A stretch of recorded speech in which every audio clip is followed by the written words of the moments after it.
Hello, everyone. This is Mark Holthe, Canadian immigration lawyer, ex-immigration officer, and former high school teacher, coming to you live once again on the Express Entry Law Private Facebook group. Today, I have a special guest joining me. Envis is one of our Express Entry Law graduates, that I will call him, who has been a part of our group for a number of months, and just recently now has his passports in hand. We will with his permanent resident visa, but we'll pull Envis on here in a few minutes once we get everybody connected here. We've got a little bit of a different time that we're doing these EE Live Q&As. Right now it is about 3:07 p.m., so I'm a little bit behind. It'll take a few minutes for the live video, to show up on everybody's timelines. And so we'll give people some time to connect in.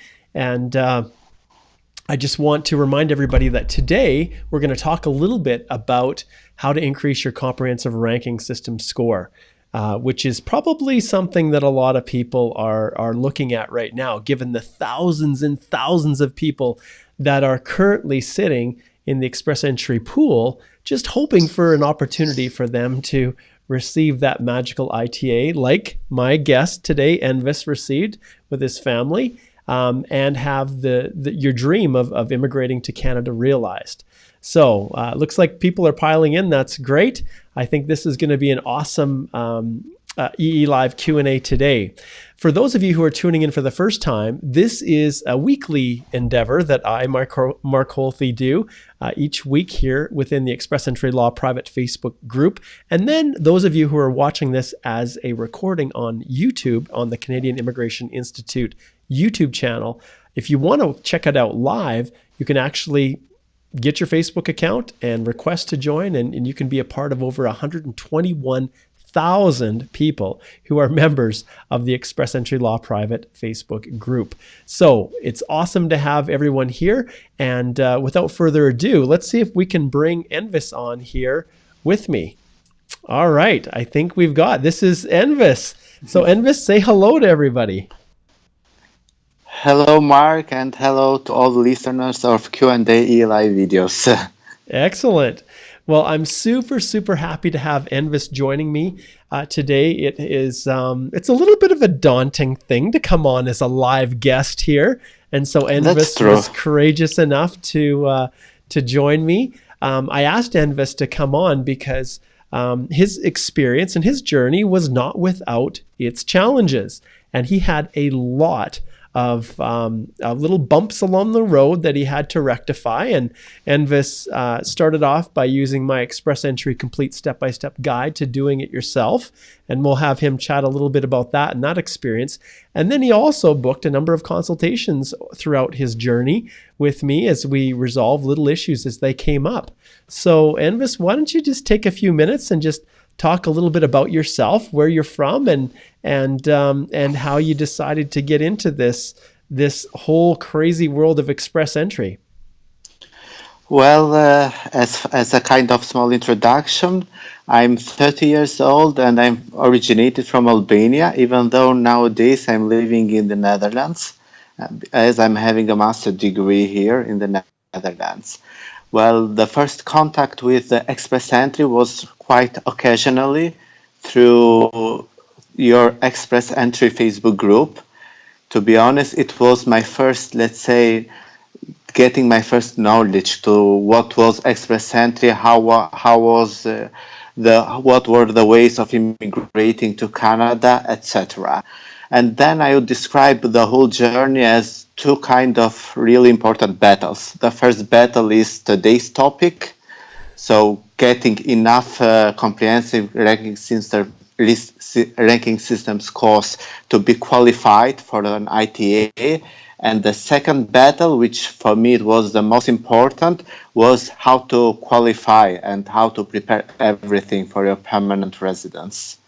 And that was the part when I mostly benefited from your help and also from your Express Entry guide, which so, was really Envis, I'm going to jump on here for a second, and I'm going to ask you a question. So right now I've got my 60% off lifetime access to the course that I'm offering until the end of this month. It's April 30th. It's going to come to an end. So basically it's about 200 US is what it costs. But why in the world would you waste your money on this useless guide that Mark created that serves no purpose to anyone and it's just looking to steal people's money? So why would you ever choose to do that? And on top of that, why would you ever choose to actually give me a testimonial, which people can find right here on the YouTube channel, as well as within our Facebook group? So, Well, yeah, to tell the truth, all the listeners could have this kind of question, but only once you try it, then you realize that it is really worth it. At least for me, it was really worth it. Not only the Express Entry guide, which was a lot helping me to reassure all my thoughts and to clear all my thoughts about this exhausting application, but also the consultations which I booked were really, let's turn for the outcome of my Express Entry application. I would say to everyone that you can try whatever you want to do it yourself or to have a guide, but I think it's not really worth it to risk your whole efforts to get an ITA only by not being sure what to do and only by asking people around which are not really qualified for the job. Now, Envis, you've indicated you cut out just a little bit there. You had said that you had booked a number of consults with me. And so do you remember how many we've had over the last little while? Well, to tell the truth, it is almost 6 or 7. I really lost count. But I remember every one of them from the very first one, which was really important for me. It was before applying for the ITA, before finishing everything out with my Express Entry profile, because I was really unsure about which was my exact NOC code for my profession and my job, my past job. And at first I was really dubious if I was doing the right, if I was choosing the right code. But after that very 30 minutes consultation we had last July together, I felt really a lot reassured about my outcome of my Express Entry application. That was the first one, and then it was, let's say, followed by many others, which were not only helpful for a quick processing of my application, but in a certain way there was also reassuring and calming me that everything was going well. And indeed, I'm happy that everything went well in the end. So with that being said, so we've gone through this long journey. Where are you at right now? Like what stage are you at? Well, at the moment, I just got my confirmation for permanent residency, so it was approved. And now I'm planning everything to land to Canada. Excellent. Maybe in the next couple of months. Very, very cool. Where are you planning on living? I'm planning to go to Toronto. First of all, because I've heard it's a city with a lot of opportunities for newcomers.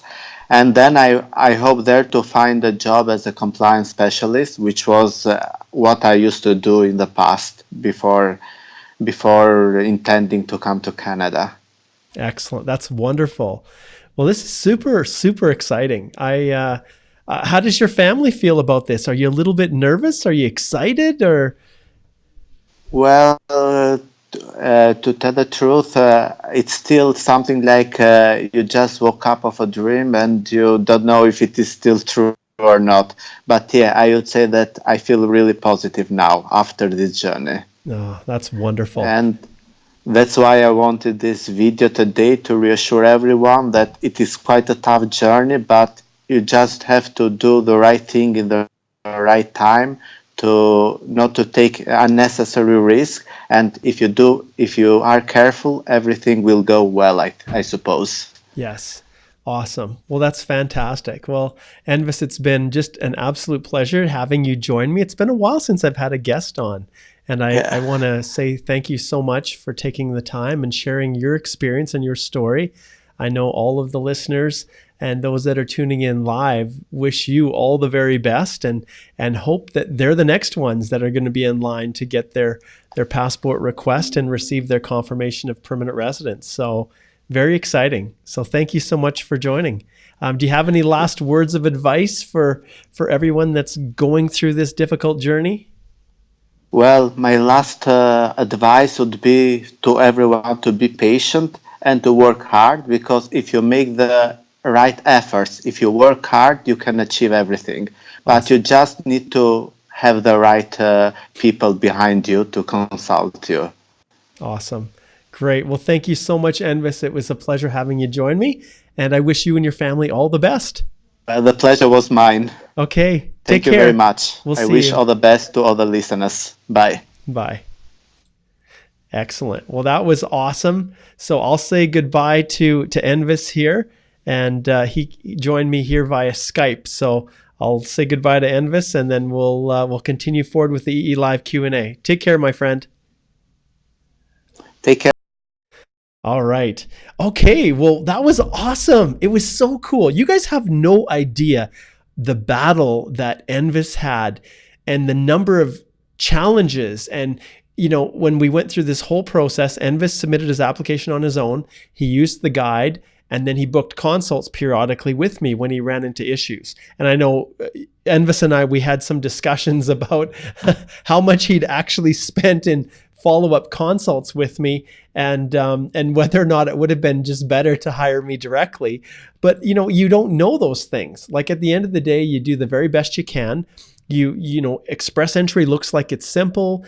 Like, there shouldn't be any issues whatsoever with being able to do it on your own. And so then you have these little things that pop up from time to time, and you just don't know where to turn because there isn't clear answers on some of these little tricky nuances. And so, so it's great. So I'm super happy that Envis was able to join us, that he was able to share some of his experience, and just give all of you a little bit of vote of confidence that, look, just be patient and stick with it, and you're going to be able to succeed.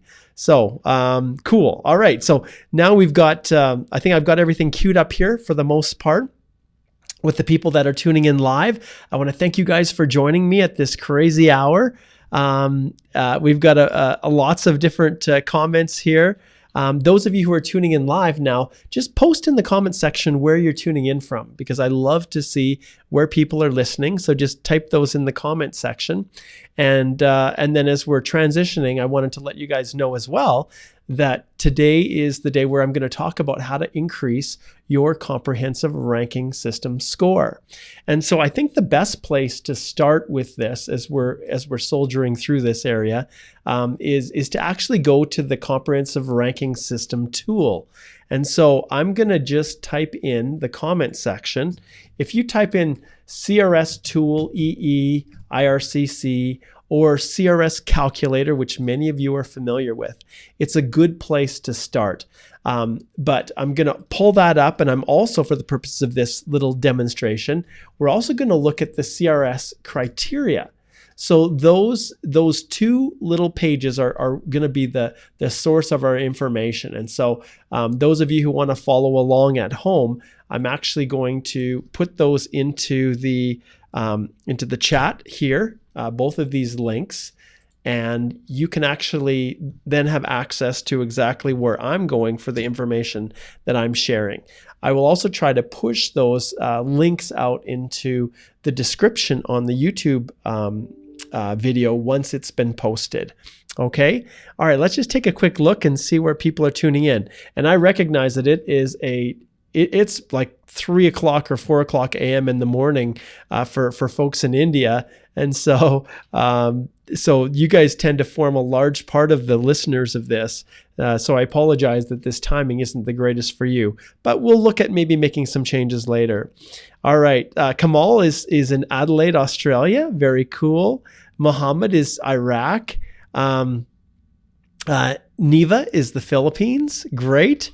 Rahim is Saudi, Riyadh. Very cool. And Sonia is in the States. Afsar is the UAE. So we've got a really great group of people that are tuning in. Igor is bonjour from Port Gentil in Gabon, Central Africa. Very cool. Excellent. We've got some really good people here. Okay, so that's a good mix. I'm always curious with these time changes where these things are going to, what's going to result. Okay, so the first thing that we're going to do, I'm going to share my screen with all of you. There we go. I think you can see it. And this here is the comprehensive ranking system's criteria. So the first thing you need to understand is how this works. And if you go through here, you can see that the points are broken down. I'm going to close that because it's annoying. The points are broken down into core factors. We call them the human capital factors. These are the core ones. And they're basically focused on your age, your level of education, official language proficiency, and Canadian work experience. So that's how the points are divided. And you'll see here as well that you are actually prejudiced if you have a spouse. And what I mean by that is, unless you and your spouse both speak English really well, have excellent education, and are, the work experience portion, you have the same Canadian work experience, people that have spouses are actually penalized a little bit because your maximum points that you can obtain as a married applicant, well, 40 of your points are actually attributed to your spouse. So you can see here, if you apply as an individual, you're given 110 points for your age, a maximum of 150 for your education, and you can see 160 for languages and 80 for Canadian work experience. Well, in reality, when you look at this, if you are married, you're only given a maximum of 100 for age, 140, 150, 70 for each of these corresponding factors. And why are you given that? It's because for education, language proficiency, and work experience, Canadian work experience, a total of 40 points are attributed to your spouse. So if your spouse doesn't have good education or good language proficiency, right off the bat, you could lose up to 30 points. Well, really 40 points, depending on if you have Canadian work experience. For many of you, if you don't have Canadian work experience, it doesn't really matter because you're not going to get those 80 points anyways. And so this is the very, very first tip that I have. And it sucks that I have to do it. And I can see I need to get rid of this. It's in the way here so you can see me. But it really sucks that I have to even say this. But if you have a spouse that you want to bring with you, and that spouse does not have high human capital factors, then they could make the difference in you getting an invitation to apply or not. And so right off the bat, one of the things you have to focus in on is, if my spouse chooses to become non-accompanying and then be sponsored later, will that increase my chances of getting drawn and receiving an invitation to apply? And if I shrink this down and I go to the rounds of invitations, and I'll open this up right here so everybody can see it. When you go through the rounds of invitations, you can see the very last one that we had was 451. And if we go back and look at the previous rounds, 451, 452, 454, they're all above 40 until we get back to January the 30th when it dropped down to 438. We just don't know. Will it drop down to 438 again? We just don't know. And so if you're sitting at 437, for instance, and you are listing your spouse as accompanying, well, and your spouse doesn't have high human capital factors, then you could be losing the points that make the difference between you being able to get an invitation to apply. So it's complicated. In a future EE Live Q&A, I'll talk about the ins and outs of listing your spouse as non-accompanying. But understand that if you are married and you have a spouse, one of the first things that you may want to look at is whether or not you list your spouse as non-accompanying. And then once you become a permanent resident, you sponsor them later. So that's the first thing that I want to focus on, okay? Now, with that being said, as we continue forward through here, you can see that that the points, there's a substantial number of points for age, just how old you are. Age is important because if you are 30 years old, you're already starting to lose some of those 100 or 110 points. So let's go down here just quickly, and we're going to take a look at age, and I'll show you. So you can see here, one of the things you really don't have a lot of control over is when your birthday is. But if you are between the ages of 20 to 29, that's the sweet spot. That's the spot where you're going to get maximum points. Once you turn 30, you start to lose right here, you start to lose 5 points for if you're married and 5 points if you are single. And those points continue to drop right around 5 points. Sometimes it's a little bit more, as you can see here, but there's a 6-point drop from 30 to 31 if you're single. But if you scroll down till you hit the age of 40, it's the last time you're losing 5 points per year. Once you turn 41 years old, right here, guys, then the points start to drop by 10. So you can see, another tip I'll give you is you need to apply as soon as possible.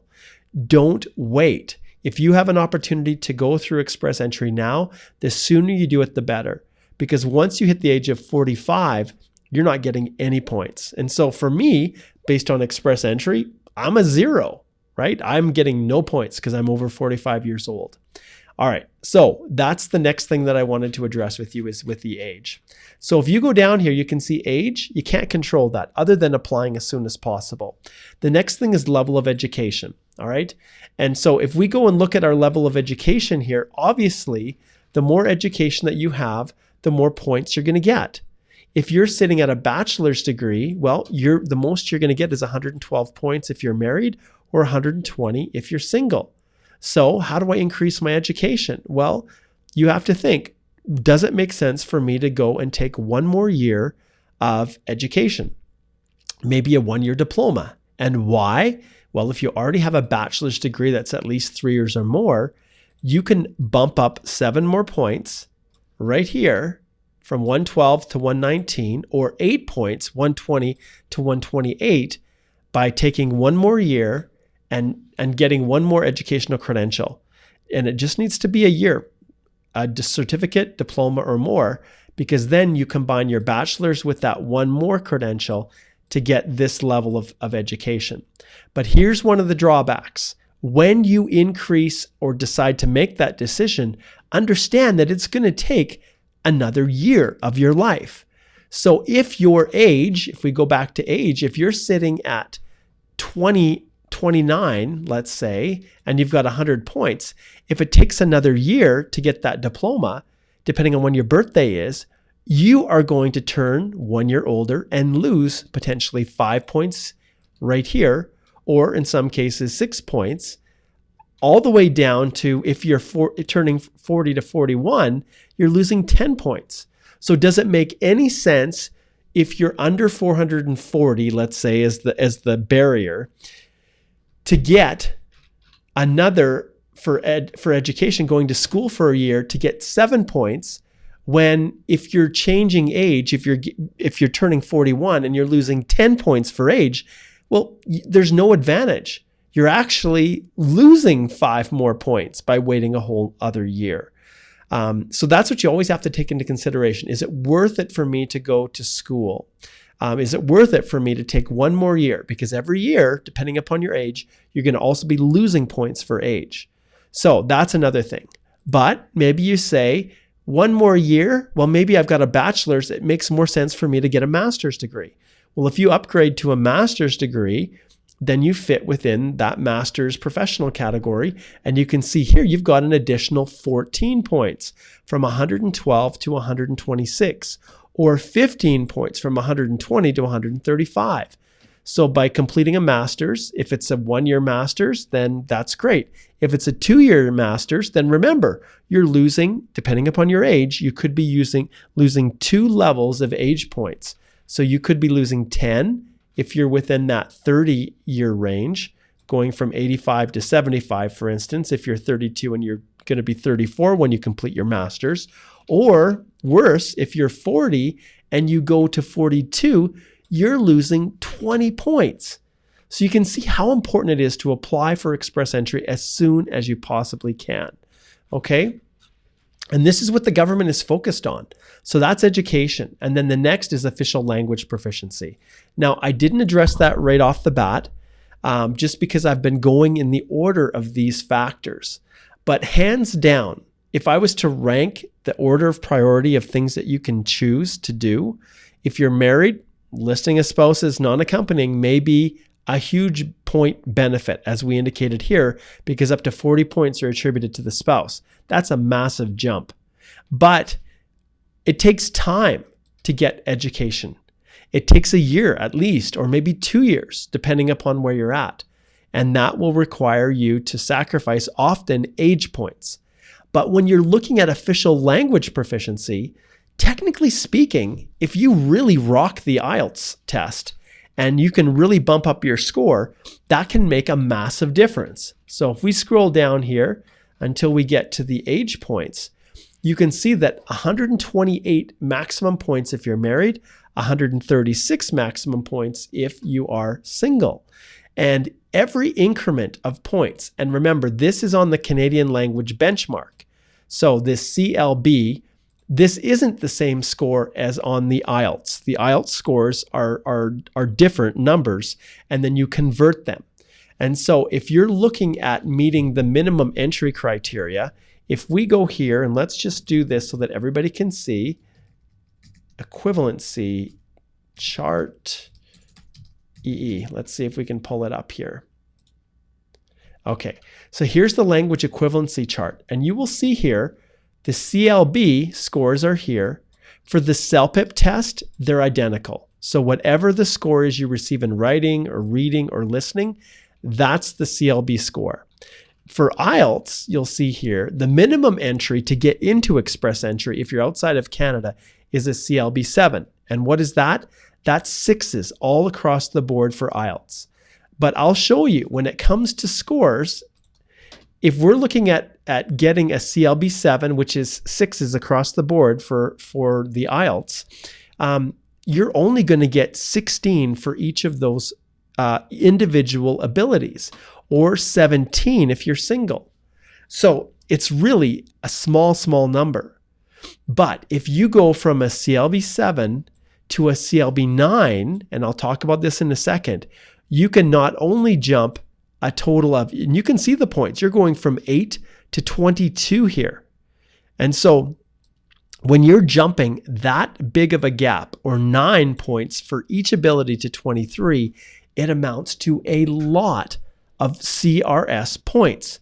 But even then, just getting these additional language points is not why it's so important to get a CLB 9. If we scroll down here, you will see that there is something called, and we'll go past the spouse, there is a section called skill transferability. And these are the bonus massive points that you can get awarded. There is a maximum of 100 points for this section. And I'll be honest, you guys, those of you who do not have a job offer in Canada or do not have Canadian study experience or work experience, you need to get every single one of these 100 points if you want to have a good chance of qualifying. And so how do we get these points? Well, right off the bat, there are combinations. So in this case, if you have good education, in other words, at least 2 or more post-secondary program credentials, okay, at least this level of 2 or more, and you have a CLB 9, this is what most of you will get, you'll get an extra 50 points right off the bat. If your language isn't as good and you're only at the CLB 7 minimum, then you're losing 25 points. So just by ensuring that you have a CLB 9, and as we go back here and we can see a CLB 9 for the IELTS right here is a 7 in reading, a 7 in writing, an 8 in listening, and a 7 in speaking. And this is that 8777 that everybody's talking about on the internet. That will get you that magical level of CLB 9. Now, if you can get maximum scores here to get a CLB 10, great, because it's going to result in you scoring more points for language. But right now, with these skill transferability factors here, you pretty much need to have a 2 or more post-secondary, and at least one of them has to be at least 3 years. So that 2 or more credential and a CLB 9 will give you a maximum of 50. So that's the magic formula. That's the magic connection. If you don't have the high CLB 9, you're going to be missing at least 50 points total. And so there's 2 sections. So here's education. Then the next is if you have Canadian work experience. And most of you don't have that, but that can compensate if maybe your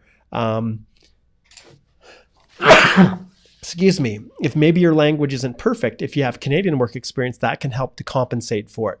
So if you have good education plus at least 2 years of Canadian work experience, you can get an extra 50 points. That's the only way that it's compensating for a lack of a CLB 9 on your language assessments. But if we go down here, the other combination is foreign work experience with good official language proficiency. So if you have a CLB 9 and then at least 3 years or more of foreign work experience, that's where you're maxing out your points at 50. Okay. And then the last one is a combination of foreign work experience and Canadian work experience. So you can see if your language ability is low and you're not scoring very well with your IELTS tests, the only way you're going to be able to qualify is if you are in Canada and you have Canadian work experience. That's the only thing that's going to really be able to compensate for a lack of really solid English language. Now, you still need to have, in many cases, a CLB 7. If we go back to our language tests, in many cases, you're still going to need to have that. But if you're in Canada and you have Canadian work experience and it's a skill level B, which is a trade or a technical position, then you can qualify with as low as a CLB 5 when you're applying to immigrate through the Canadian experience class. But for those of you who are outside, for all intents and purposes, if you don't have a 9 CLB with these scores, you're just not qualifying. And where are the troubling spots? Often it's this writing right here. And people are stuck at a 6.5. And so they're getting a CLB 8, but it's not good enough because you have to have at least a CLB 9 in every single one of these abilities to be able to really rake in the points from the skill transferability section here, right here. Okay, so how do you increase your scores? If we go back to the main factors here, just so I have a way of showing you guys. First, age, you can't do much about it, but you need to apply as soon as possible. Next, official language proficiency. Do everything in your power to make sure that you have at least a CLB 9, plus you need at least 3 years of skilled work experience and at least 2 or more credentials. Or really, that's how you're going to maximize it. Because if you don't, you're losing 100 points, which is not even going to get you close to this round of invitation levels of about 451, which we're looking at right now. Okay. Then, as we talked as well, if you have a spouse, then and your spouse's scores here for education and language are not at least equal to yours, then you have to consider listing that spouse as non-accompanying. So often these are the discussions that I'll have with people. So then people will say, well, my language, my education, or my age often is the issue. My age is too high. I'm not getting any points because maybe I'm 45 or 46. So then people say, well, what are the other options? What can I do? Well, level of education, once again, is one of the areas that we look at. Can you study in Canada? Is it possible for you to get a study permit? Well, guys, this is no secret. There is probably, 500,000 international students in Canada. The numbers have skyrocketed over the last few years. IRCC probably understands now why, and that's because of express entry. So if we scroll down here, I want to show you the other areas where you can focus on to try to get additional points when your core human capital factors, those ones are just really not budging. So if we scroll down here, this is the additional points section, okay? And so obviously, if you are so fortunate that you can secure a provincial nomination from one of the provinces through one of their express entry streams, then regardless of your comprehensive ranking system score and your human capital factors, you're going to get 600 more points for that nomination, which virtually guarantees you that you're going to get an invitation to apply. So yes, the PNP programs, are 110% an option if you can find something. But to qualify without any connection to Canada or those provinces, those types of programs are extremely rare. And even the occupations in demand categories, like for Saskatchewan or Nova Scotia, even those are becoming more and more difficult. The nominations, the actual draws opening up for people to, the expressions of interest and those programs opening up are becoming fewer and fewer between. The Ontario Immigrant Nominee Program's Human Capital Priority Stream, that human capital stream is also typically, if they do issue it, it's only a little bit under whatever the minimum rounds of invitations have been. And so if your scores are quite low, you're never going to have a shot with that. And even then, there's probably not going to be another draw this year. There was one earlier this year that they did, and there's only so many nominations to go around. So understand the PNP options are there, but they're extremely difficult, and they are so rare. So what's next? What are the options? Well, obviously, if we look at arranged employment here, if you are lucky enough to be able to get a job with a Canadian company, and that company is supporting that job offer with a labor market impact assessment, that LMIA, then you can get an additional 200 points if your position is at a national occupational classification of 00, which is a senior managerial or executive level position. If it's anything lower than that, 0A or B, then you can get an additional 50 points, which is a lot of points still. So a job offer helps significantly in your journey to get an ITA. But they're super hard to get. And I list it as an option because that is one of the ways if you can find a job. Now, there are also, if you work for a company that has a subsidiary in Canada, if they transfer you to Canada and you work for a year for that company through one of the intercompany transfer provisions, then you can also use that experience, and the company can support you to give you arranged employment in the same way as it is for LMIA-based work permits. With just a letter. So the company doesn't have to go back and get a labor market impact assessment to secure those arranged employment points for you. They can use the exemption that's provided for international agreements or other named employer work permits. Okay. I won't go into a lot of detail, but that's there. So then if that's not a possibility, then here's the final one that most people look at. And that is, do I apply to try to study in Canada? And this is a whole new discussion because studying in Canada right here, if it's a 1 or 2 year program, you can get 15 points. If it is a 3 years or longer, you can get an additional 30 points. But understand, that's time. So if you're one of those individuals that's 30 years old and you're going to go to Canada and study for 2 years, and I would always advise every single one of you, never come to study in Canada for 1 year. Just don't do it. I'll explain it in a little bit, but it is a waste of time. You do not want to do it because often if you're coming to study in Canada, you're going to need more points than just that studying in order to succeed. You're going to need to get a post-grad work permit. And if you only study for 1 year, you're only getting a 1 year post-grad work permit. And if you want to, and if we scroll back up to the top here, and we look at these human capital factors, if you want to claim points for Canadian work experience, the minimum number of years of work experience is, let me scroll down here a little bit more, for Canadian work experience is 1 year.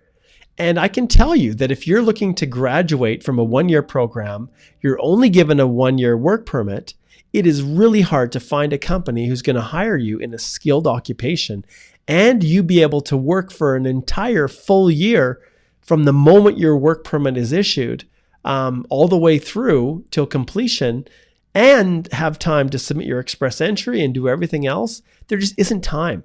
And so if you study in Canada for at least 2 years, you're going to get a 3-year open work permit. So don't listen to anyone who's trying to scam you into going to one of these stupid, useless private schools where you can go to school for a year.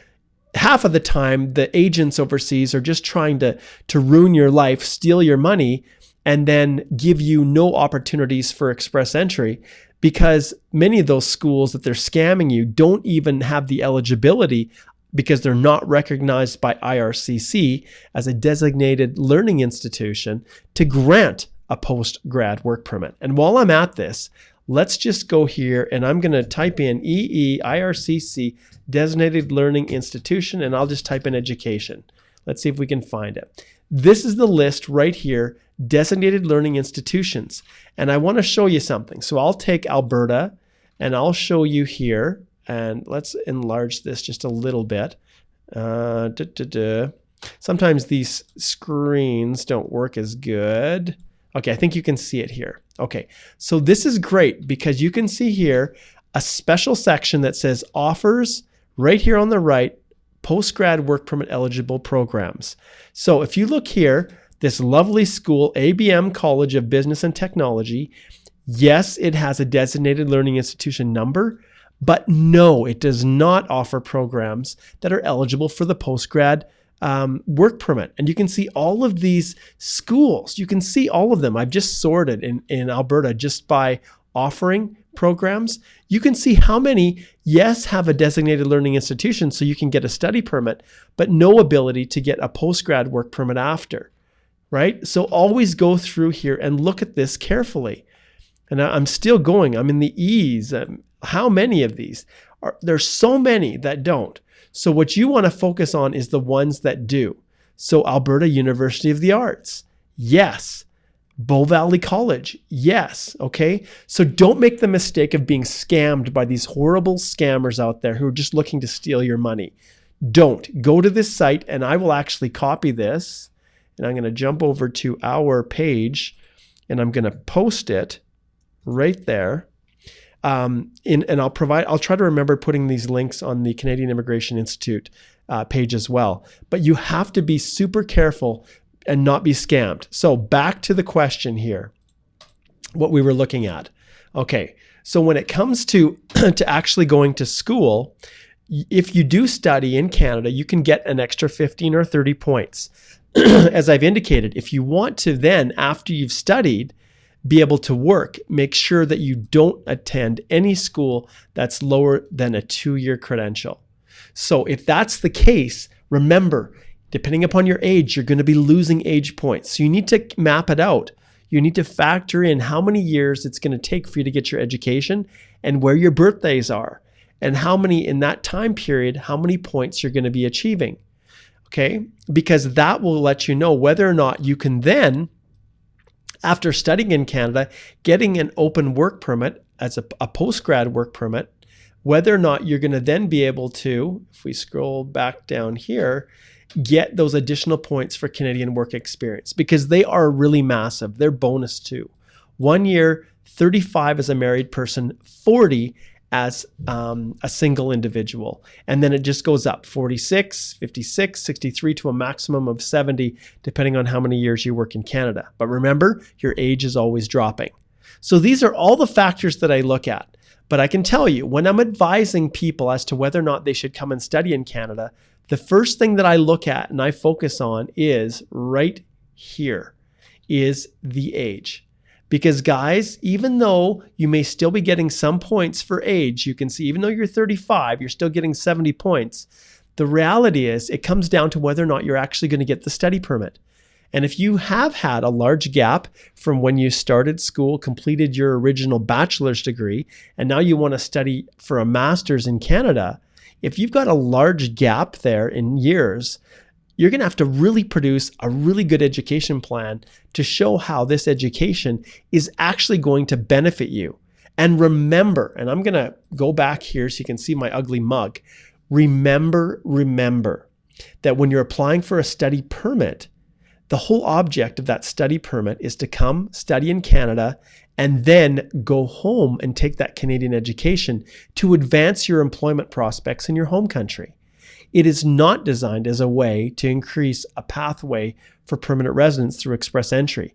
And if you give immigration that the impression that your intention is to immigrate to Canada, there's a very, very good chance that your study permit application will be refused as not genuine.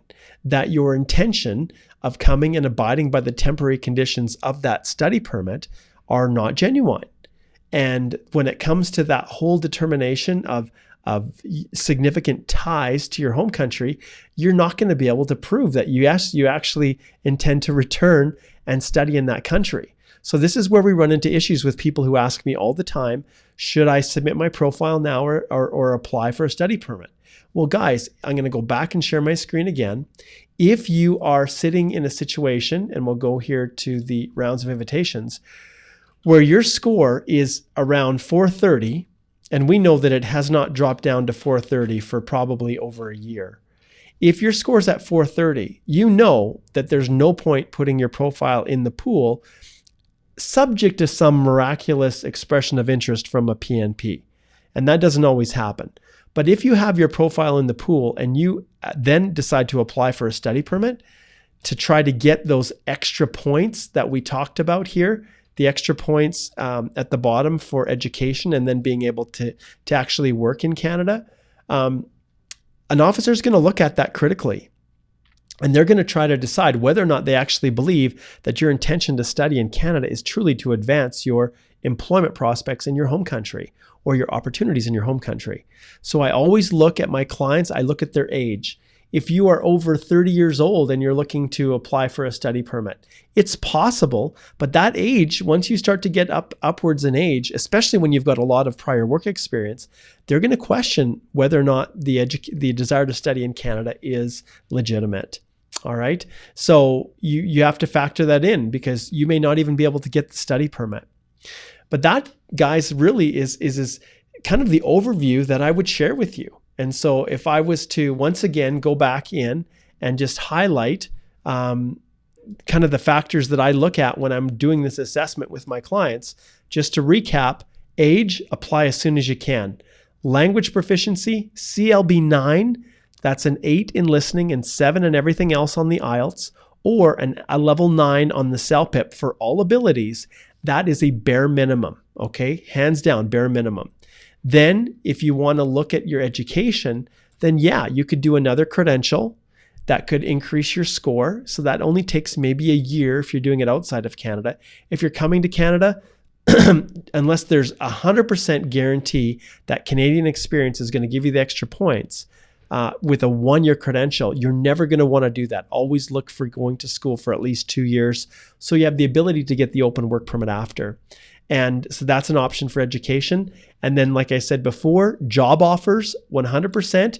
If you have job offers from a company that fit the definition for arranged employment under Express Entry, which means an LMIA supported job offer, the company in Canada has shown that there's no Canadian or permanent resident who is available to fill the position, so they get that labor market impact assessment, or it's through an international agreement or treaties, intercompany transfers, and you've been transferred into Canada and you're working on a named employer work permit, then you can also potentially get a job offer and arranged employment from that employer after you've worked in Canada for a year for them, and they're willing to provide you with a letter. So those are possibilities. And then finally, the provincial nominees. So obviously you're always going to try to look for opportunities to qualify through one of the provincial nominee programs, and that will give you an extra 600 points. But these are all the factors that you need to look at. And when I do consults with clients, I do these assessments all the time with them. And you can see the last little piece that I'll do for you is we're going to go right here, and this is a tool that everybody can use themselves. You don't need to go to any other company's site to be able to do your own assessment. You can do it all right here with the government CRS tool. So if you scroll down, and let's just do a little experiment, okay? So let's say that I am married, okay? My spouse is accompanying me. We'll say I'm 29, okay? I'm getting maximum points. What is your level of education? Well, we're going to do the max. Well, not max, but we'll do 2 or more certificates. Okay. Have you earned a Canadian degree? Not yet. Official languages? Yes. Which one? IELTS. And guess what I'm going to put in here? Yes. Speaking, a 7. Listening, an 8. Reading, a 7. And writing, a 7. Do you have any other language test results? Well, no, I don't. And that's another thing too. One thing I guess I didn't explain to other people is if you do have a rough proficiency in French, then obviously you're going to want to write the TEF or the TCF Canada exams, because those will give you extra bonus points as well. So I forgot to mention that, but if you do have an ability to write the French test as well as your English, then you could earn extra points that way. But for this purposes, we'll say no. Then the next is work experience in Canada. Well, most people don't have any. And then how many years of total foreign work experience do you have? And I love this right here. If you look and you click on here, 3 years or more is what I go for. Okay. And then no certificate of qualification. That's usually for trades. And then do you have a valid job offer? Most people don't. And do you have a nomination from a province or territory? No. And then the question, and I forgot about this one as well, but this isn't really one you can control. If you do have a brother or sister in Canada, you can get an extra 15 points for that. But we'll say you or your spouse has a brother and sister. No other family members will give you comprehensive ranking system points, only brothers or sisters. And then you calculate the score. So if we calculate this score and we scroll down here, you'll see that that will give you 462 points. So that's with your CLB 9, 3 years of foreign work experience. And actually, do you know what, guys? This is without a spouse. So I actually didn't list my spouse in here. So let me scroll down here. Excuse me. Is your spouse a Canadian citizen or permanent resident? I actually clicked that. So I clicked yes, they are. Okay, so if they're not, will they accompany you to Canada? And so I'm just going to leave it at no there. And so you can see as a single applicant, we'll approach it as a single, and we calculate the score, and we scroll down to the bottom. We're sitting at 462 with that CLB 9, 3 years of skilled work experience, and age points maximizing at 29. And that's with 2 or more credentials. However, you can see how this all plays out. Let's see what happens if we add a spouse and say, yes, they are coming. Okay. And then we scroll down here, and that should then ask for the highest level of education for your spouse. Well, let's say your spouse only has high school. Okay. Or it says how many years of skilled work experience in Canada? None, because you're not living in Canada. And then the language test. Let's say they wrote the IELTS, but they just really didn't do very well. They just can't speak very well. We'll put it in 4.5 for every one of the abilities, okay? And then we recalculate the score. This is how much spouses are prejudiced. 438. You can see the difference. You go from being able to qualify to virtually not. And so once again, we go 438, we go back up here, and we click on, will they accompany you? No. And then we recalculate. We go from 438 to 462, which is pretty much a guarantee that you're going to get an invitation to apply. So those are the things that you guys have to factor in. Now, I also want to show you, just for the purposes of a single applicant, the difference. And you can do the math yourself. It's not a big deal. But if we go down to IELTS, and then like many of you guys out there, you only get a 6.5 in writing, let's see how this impacts. And we calculate your score. 404. Do you see that, guys? Do you see the difference in points? You're losing a little bit within the language assessment, but 0.5 for writing makes all the difference in the world, and that's why it is so important that you get that CLB 9 up to 462. Okay? All right. I have covered this one in unbelievable depth.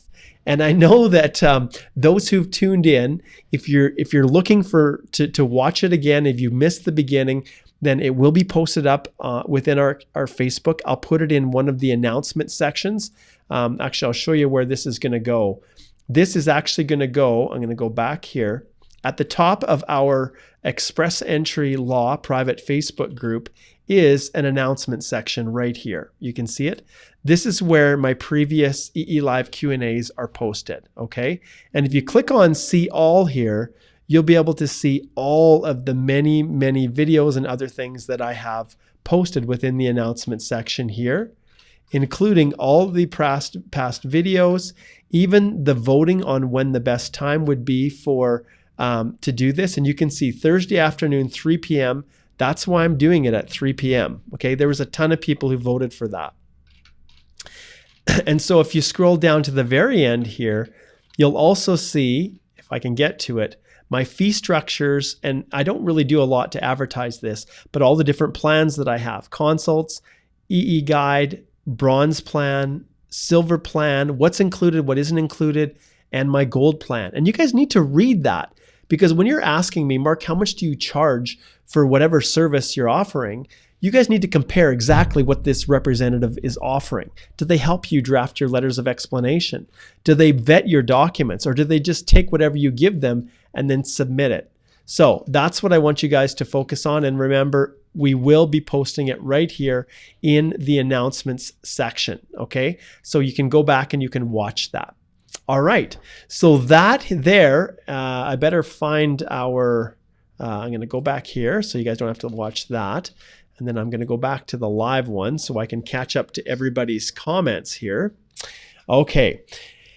Whew, that was a lot of time, but I think it was totally worth it. So now you guys know everything there is to know about the intricacies of trying to increase your comprehensive ranking system score. Okay, so now I'm going to scroll down to the bottom here, and I see we've got lots of Bahamas, Iraq, Bangladesh. Awesome. Okay. Now I'm going to take a few minutes to answer some of the questions that were sent in by our listeners right here. And what I want you guys to realize is that this topic is all about how to increase your comprehensive ranking system score. And so when it comes to questions that come through, for instance, I'm just going to put up here this one. I'm going to conceal the identity of the person's email here. Okay, so this one here that was sent in by Salman is actually way too big and involved to be able to answer in the context of an EE Live Q&A. So Salman, you, my friend, are going to have to book a paid consult in order for me to address something that's multiple levels with all of that, because essentially reading your question would take up the whole time. So just so that everybody understands. All right, okay. So the first one here, this one is from Fortune. And Fortune says, "Dear Mark Holthe, my name is Fortune. I'm interested in Canada PR programs. I have 4 years of work experience, 30 years old by June. I'm single. I have also sat for the IELTS. I hold a bachelor's degree in nursing. Please, which of the programs can I opt for? And I need guidance from you throughout this process." So Fortune, your question is perfect for a consultation. But one thing I want to help you guys to see is you can actually yourself assess your eligibility. So even though I don't know exactly what everything Fortune has here, I've got a general guidelines. There's not specific information. I'm just going to use Fortune just as an example because we are doing the comprehensive ranking system, how to increase your score. So let's just whip through this. I don't know if Fortune is married, so I'm going to say never married, single. As I look here, Fortune says that they are 30 years old and they have a bachelor's degree in nursing, so just a bachelor's degree, and then no Canadian credentials. They've written the IELTS and scored 7.5 in speaking, 7 in reading, 7 in writing, and 6.5 in listening. Okay, and this is important because you'll see what happens with that. Remember, listening needs to be at least an 8 to get a CLB. Do you have other languages? Not applicable. Work experience, none in Canada. Fortune said at least 3 years. And then the rest of the stuff is all no. So we can calculate this pretty quick. So if we go down here and we assess this, Fortune is sitting at 376. Why? Well, one of the main reasons is that the education is not at the level we need it. So we need at least we need that to be 2 or more certificates. But I'll show Fortune something just for the sake of our experiment. What does Fortune have the ability to change? Well, listening, guaranteed Fortune, you just scored bad. I know you can do better than that. But if Fortune can bump it up from 6.5 to 8, let's just see how that affects the calculation. We calculate the score and we look down. You're already up to 427. So then the question becomes, you're at 30. So what if you were to take 1 more year of schooling in your home country? And let's see how that would adjust. So that would mean 31 years. So 1 year of education. And then now you jump up to 2 or more certificates. And let's see what that does for fortune here. We scroll down and we're now at 454, which is really in the range where you could qualify, provided that the rounds of invitations haven't gone up substantially since the year before. So I've never done that before for a client. Usually that type of an initial assessment I do only when clients book consultations. And so consider yourself very fortunate that I covered that. Okay, next question is Bibek. Bibek says, Dear Mark, hope you're doing well. My question is regarding ECA outcomes from WES. I am awarded with Canadian equivalency of an undergraduate certificate 1 year and a bachelor's degree 4 years. Do you think I can claim points for 2 or more degrees? The answer is yes, Bibek. And so those of you who are confused with how to read your ECA results can type in ECA, IRCC, maybe EE for express entry. Maybe that will work. Maybe you need to spell it out more. But in here, there will be an actual page just like this. And I'll copy it and I'll put it into the comment section again here for our group. And I'm going to share my screen with you guys here. Okay, so this is the site Educational Credential Assessment, what it is. And you can actually find number 4 here, what your report means. And you can go down and you can sort by, in this case, it's how many comprehensive ranking system points. And then you click on see points. And from here, you can search to figure out how much it is. Okay, and so this is where you take the assessment results for the Canadian equivalency, and then you can go through and you can figure out exactly how many points that you're going to be awarded. Okay, and so you just go through this process. So you can see here 3 or more certificate plus an associate's degree. That's one option. Now you have a Canadian equivalency of an undergraduate certificate. So sometimes what I'll do is I'll type in here, undergraduate, and then I'll see what comes up here. So 3 or more certificate, diploma or degree, plus a post-undergraduate certificate. It's not exactly what you have here, but it's close. And you can see 2 or more certificates. For the purposes of with a spouse, it's 119 points. Without a spouse, 128. Okay, so that's how you can figure it out. Good question, Bibek. All right, next question is Mohammed. And Mohammed says, as I am an accompanying spouse and had completed my bachelor's in 2011 and 12, I've done with internship for 8 months. What about the rest of the 4 months? Do I need to disclose an internship letter? If yes, then in which section do I need to upload? As in personal history section, we need to disclose every single day, month. If yes, then what about those rest of 4 months? And if someone skips 1 day or more, then. Okay. That's awesome. Basically, Mohammed, anything that you want to actually claim work experience for, you're going to put in the work history section. Okay. You're going to need to provide a letter to prove it. Anything that is unemployed or work that you don't want to claim work experience for, you're going to list it in your personal history. If you have 10 months of unemployment because you're in between school and you can't find a job, it doesn't matter. It's irrelevant. It's not going to negatively impact on you if you had this big period of unemployment or even unpaid internships. Okay? Anything you put in your personal history, you do not need to provide reference letters or anything like that. It's only in the work history. And so when it comes to internship, you're going to list that in your personal history, unless that internship was paid. And if it was, and it meets all of the other requirements for work experience in Canada, then there's no issues with you not including it in your work history. Go ahead and include it.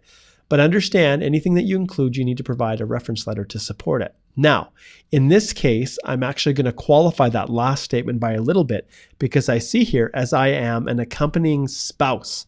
So if you are an accompanying spouse, and this really drives a lot of this question, and you are not working in Canada, so you're outside of Canada, then you don't put anything in your work history section as an accompanying spouse because you're not getting any points for it. Everything gets listed in your personal history. And whatever you do, please, please, please do not, under any circumstance, fail to include exactly what you were doing in your personal history. Don't just list unemployed. That is bad. That's a misrep. Okay. All right. Next question. Okay. I'm writing you from Australia. This is Obina or Obi. Obi says, do I have to have the 12,000 proof of funds for 6 months consistently, or is it okay to start with 8 in the first month and then gradually build up to 12 by the time you're ready to create the EE profile? You are 100% fine with gradually building up. In fact, that's what IRCC is looking for. They want to see that the money that you're saving is coming from your employment income, that it's truly yours. So 100% okay, Obina. All right, Sanjeev says, greetings. Hello, Mark. Greeting of the day. Can you please help us in knowing what all documents do we need to be notarized? Thank you.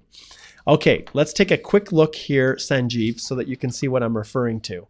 All right, so if I share my screen with you, I go back to the completeness check site. And here, when I open it up, I go to the very beginning and you'll see here, it says translation of documents. All right. If a supporting document is in a language other than English or French, the applicant must provide IRCC with a copy of the original document, as well as a version translated by a certified translator. And so what are they looking for here? Okay.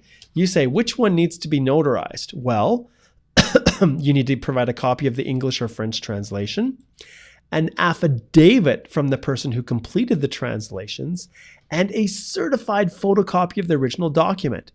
What is a notarization? Well, in Canada, a notarization is a certified photocopy. So when you have a translation, you need that certified photocopy, which in Canada, we refer to that as being notarized, and affidavits from a person who completed the translation. An affidavit is something that isn't actually notarized, but it's commissioned. And so regardless, when you're asking specifically about notarization, you need to be more specific about what exactly you mean. But for the purposes of translation of documents, that is where it really comes into effect. Anything that needs to be translated must be notarized. But other than that, IRCC doesn't specifically require that other things be notarized, like your passport page that you're uploading. It doesn't need to be notarized. Your reference letters don't need to be notarized, unless, of course, they need to be translated. Okay. And then when we get to police certificates, that's a different discussion that we will do in another upcoming EE Live Q&A. But there are special requirements for the police certificates that you have to very clearly abide by. Okay.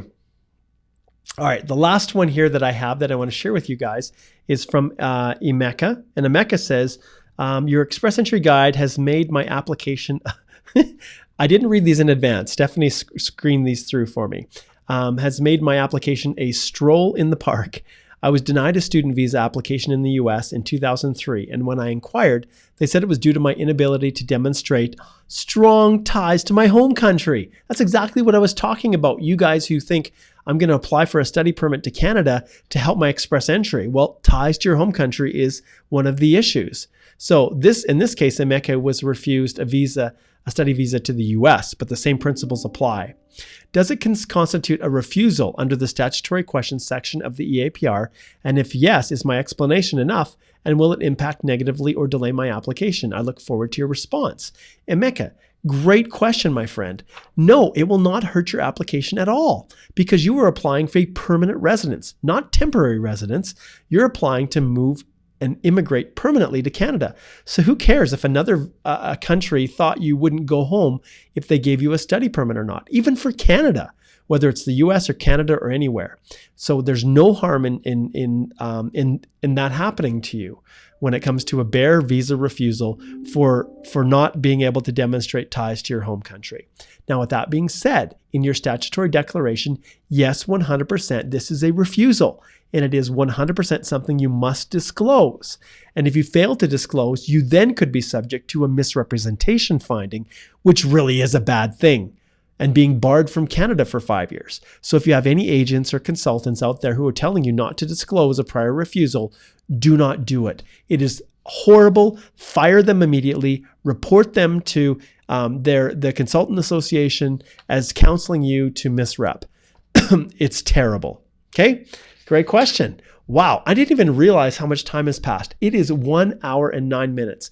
And there has been a few people, actually quite a few have hung around, and you guys are now going to be rewarded. I know I have another consult. Oh, I've got to be somewhere to meet with an elderly couple in their home to sign some real estate documents. But that's okay. We're going to hold off on that, and I'm going to connect with them in a little bit.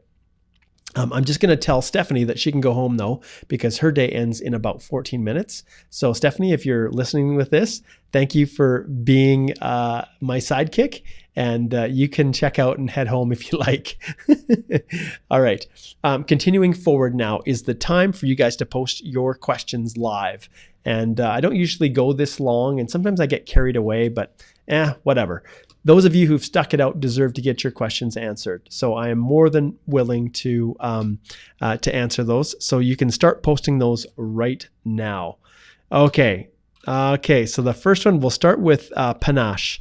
And Panache says, hi, Mark, from 2015 to mid-2017, if one had 2 jobs, one paid and one unpaid, the paid one being in a family business on Fridays, Saturdays, and Sundays doing accounting, around 20 hours a week for the part-time, is this relevant experience? Will it not raise a flag? If it counts, it allows my CRS to be 474.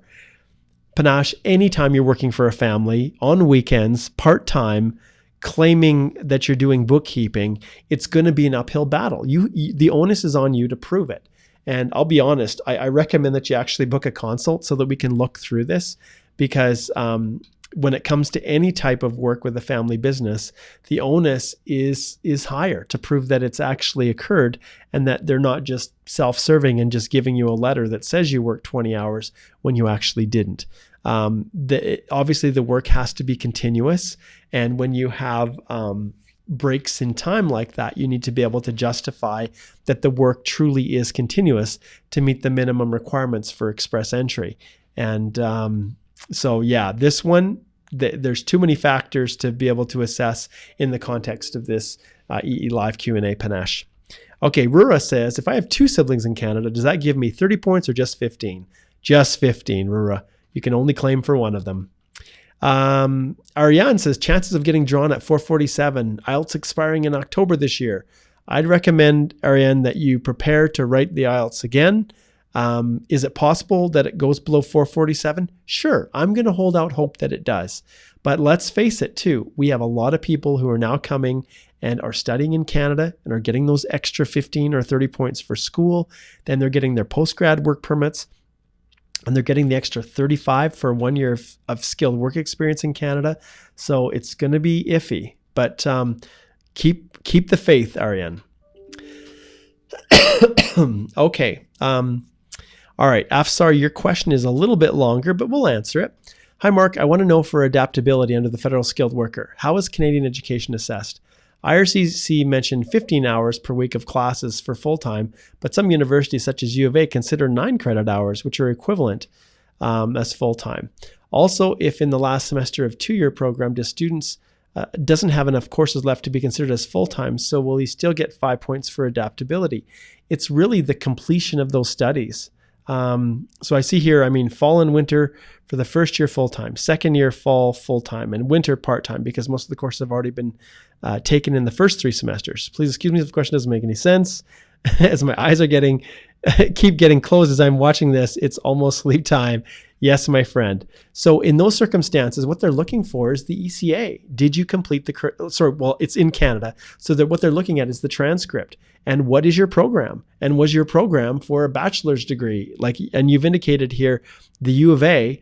I can't see the exact credential, but what they're looking at is really that you have completed that program. And then based on that, that's how they will calculate the points. Sometimes people do programs in an escalated fashion. They do it quicker. They load up their courses more in one semester so that they can finish quicker. It's still considered to be whatever the program is. If it's a 2-year program, then you'll get credit for 2 years. If it's a 3-year program, you'll get credit for 3 years. If it took you 5 years to complete the 3-year program, then you're going to get credit for a 3-year program. Okay, good question. All right, Luis says, Luis Guilherme Leal dos Santos. He says, hi, Mark, I'm from Brazil. Por certo, amigo meu, você é do Brasil.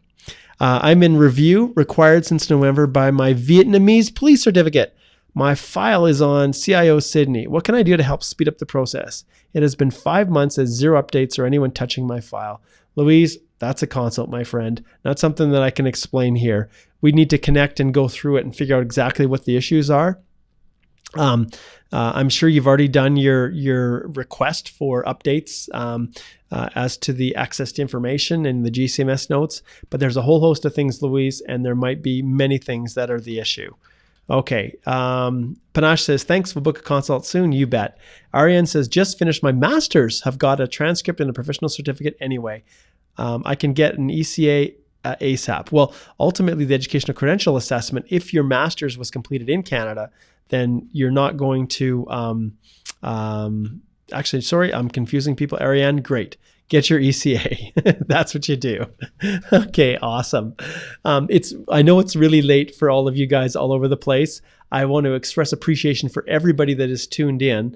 I don't think I've missed any other questions here. I think I've gotten to the people who were able to stick it out and hang in there.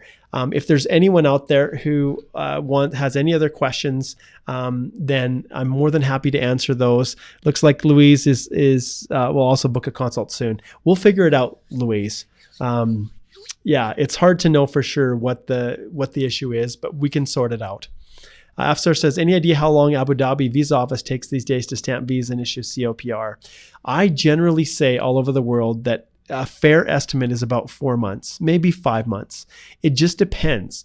And every person is different. Every application is different. Are you single? Do you have a family? Where did your police certificates come from? As we can see from Louise here, who's got one of his tied up because it looks like there's a problem with his Vietnamese police certificate. And so there's a whole host of different things that can cause a delay. But you know, at the end of the day, it just fluctuates for everybody. All right. Okay. Well, it's been a really long, wonderful one today. I really appreciated taking the time to explain to everybody about the comprehensive ranking system and how, basically how you can increase your chances of success. And I hope it was helpful. I hope it was beneficial for all of you. I want to let everybody know once again that right now is my Express Entry holiday sale.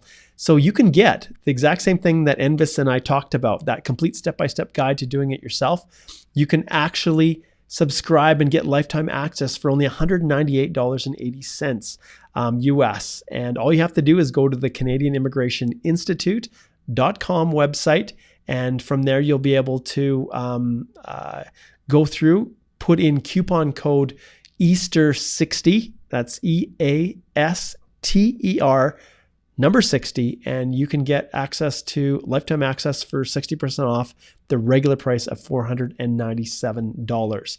And I'm just going to close off this one and also let everybody know that my upcoming EE Live Q&A will cover work history. Excuse me, and that will be on May the 2nd. So May the 2nd at 3 p.m., all your questions about work history, send them to me. So that's the day when we're going to go in depth about all the ins and outs of work history and answer all of the questions that you have related to that. Okay, so tune in for sure, May the 2nd. It's going to be awesome. And as always, guys, it's been a fantastic opportunity to connect with you. Those of you who are watching for the first time, thanks for joining. This is Mark Holthe, Canadian immigration lawyer, ex-immigration officer, and former high school teacher, signing off and wishing all of you guys the very best as you navigate this crazy world that we call Express Entry. Take care.